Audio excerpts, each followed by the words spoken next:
Hello guys, Art-Teeves here.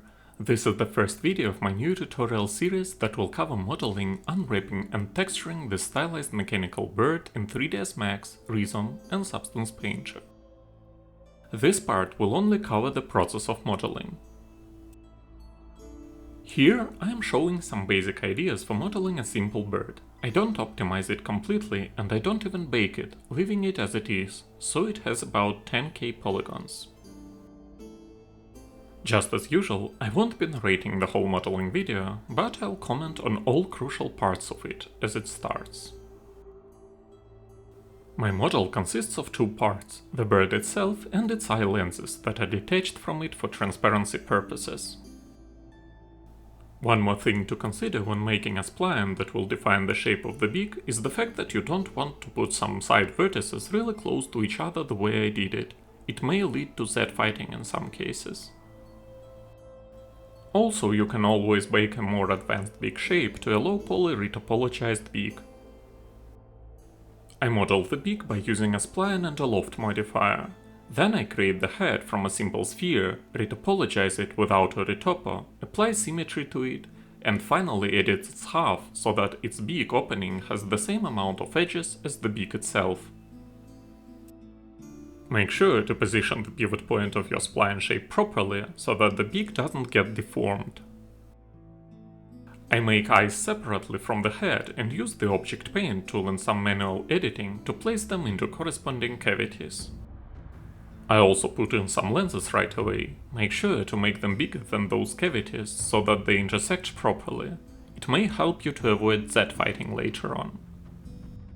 It is pretty important to remove some unwanted edges from both the beak and the retopologized head, so that we don't have to deal with some extra topology for no particular reason.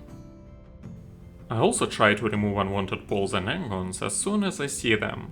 This will make the editing process much easier later on. My bird is designed as a stationary prop, not a character. I model it as a single object. If I wanted to animate it later on, I'd certainly make its head, wings and legs into different objects, and filled cavities to avoid having some open edges. It is really crucial to cleanse objects such as this beak of all unwanted topology before merging it with anything.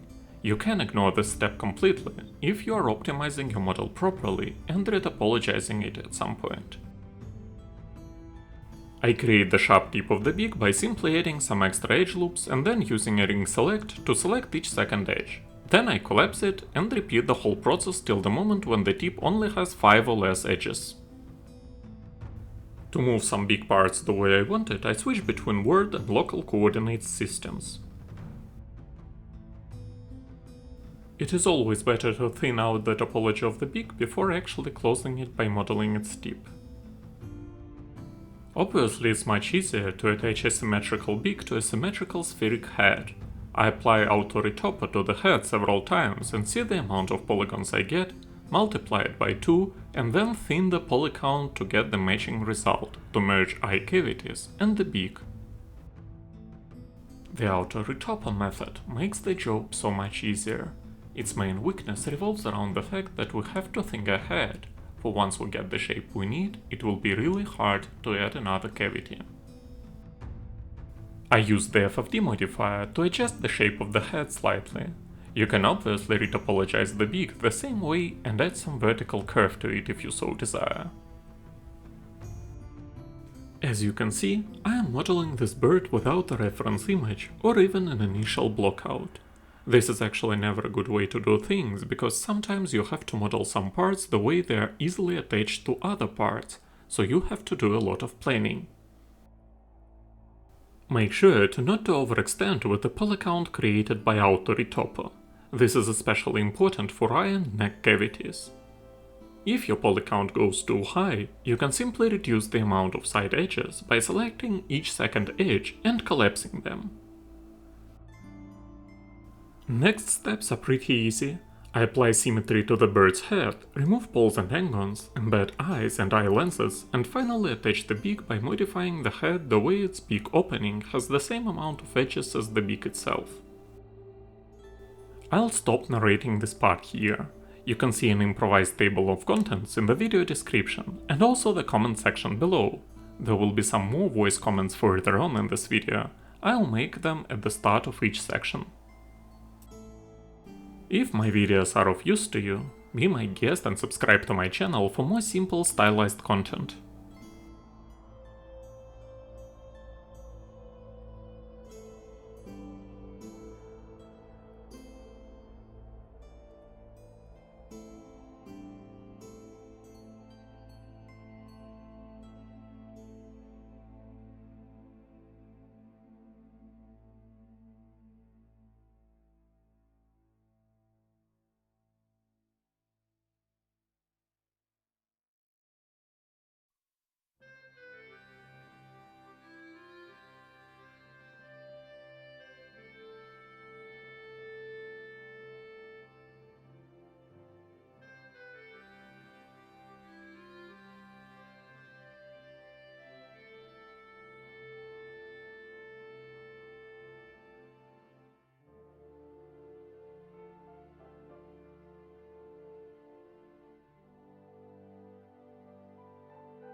I embed iframes into existing eye cavities by creating cylinders that have the same amount of edges as the circle that is supposed to surround them. If this amount seems too high, you can always thin it down by collapsing each second edge. I use an Object Paint tool and also Select and Place tool to position the eye properly into the corresponding cavity.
The body is made with the help of norms modeling.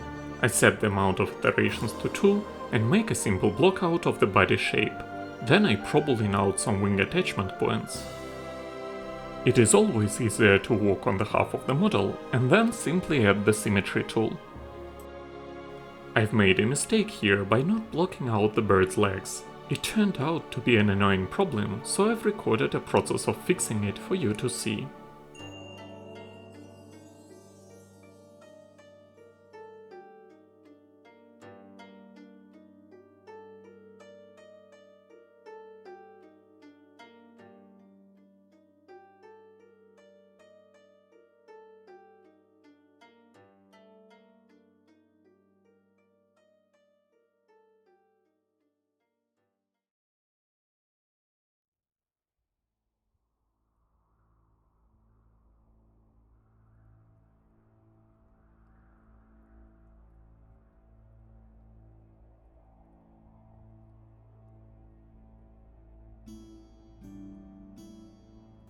I create a cavity for the neck by bridging side edges of the body to a pre-made cylinder.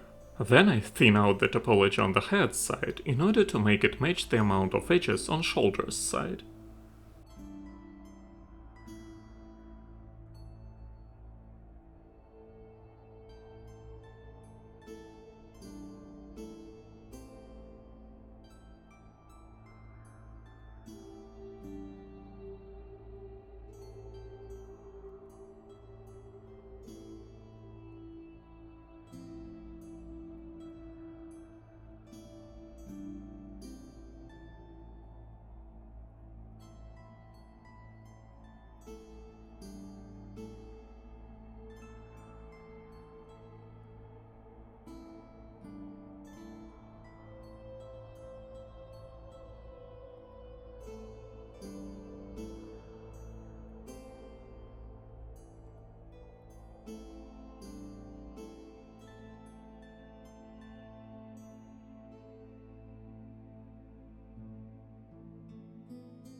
I fill wing attachment points and use the inset tool to create nice symmetrical inner circles. You can make them pop out of the bird's body by moving them on the local coordinate axis. In order to create some nice crispy mechanical edges here, I select each second edge and scale it down by using the local coordinates system once again.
The feet are made from a simple cylinder that has the same amount of edges as the hull above it that will eventually connect to it. I remove unnecessary topology and poles and make sure that claws start at the same height as the leg itself for our bird to stand properly.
This is the part I was talking about.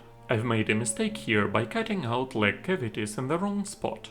The reason for that was the fact that I didn't do a proper blockout. In this part I'll show you the process of fixing it nicely and properly. At this point you may want to position your legs the way you want them, for it will be harder for you to alter them later on.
Wings are the easiest part that is made by simple polygon modeling, nothing special about them. Also, I've made some improvised blades to give our bird some slightly creepy look. Finally, I use Select and Place tool to position wings properly and align them to bird's legs, so that we get the idea that they can be used as additional supports. Make sure to bend some elements here to break symmetry and give our model a more natural, stylized look.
The tail is definitely the easiest part to model. Simple polygon modeling and not even a single chamfered edge. Nothing special about it.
The final part revolves around setting smoothing groups.